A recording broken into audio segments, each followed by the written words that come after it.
Добрый день, уважаемые белорусы! Приветствуем вас в салоне отопительного оборудования Котлов Бай. Сегодня у нас топка белорусского производителя Метабел. Называется она Аврора S2. Топка отличается от многих других тем, что, во-первых, она туннельного типа, то есть с двумя стеклами фронтального открывания.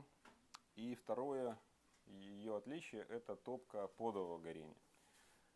Не секрет, что подовое горение считается более эффективным, чем колосниковое горение, так как, в принципе, дрова сгорают дотла, практически не образуется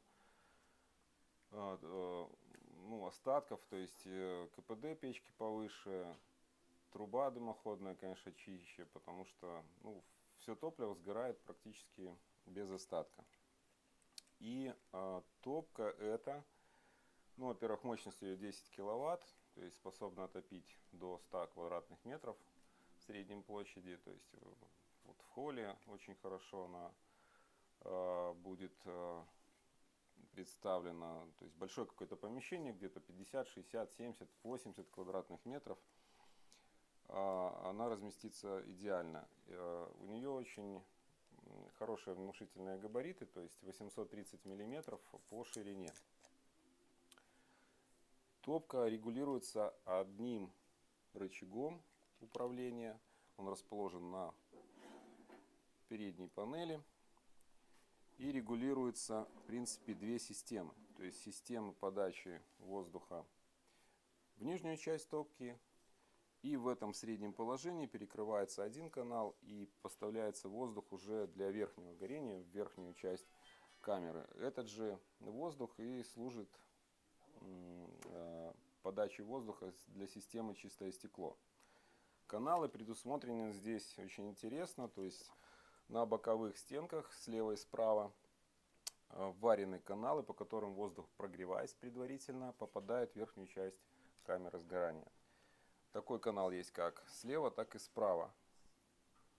И тем самым именно для подового горения подразумевает, то есть подачу воздуха в верхнюю часть топки. Вот на две стороны эта подача и разделена. То есть можно управлять топкой с этой стороны, и соответственно с тыльной стороны. Какая тыльная там будет, какая основная, это уже не важно. 200 диаметр дымохода стандартный. Здесь нет шибера, поэтому нужно предусмотреть в элементах дымохода шиберную заслонку. И в топке есть подвод воздуха извне. То есть можно подсоединять гофру диаметром 150 мм.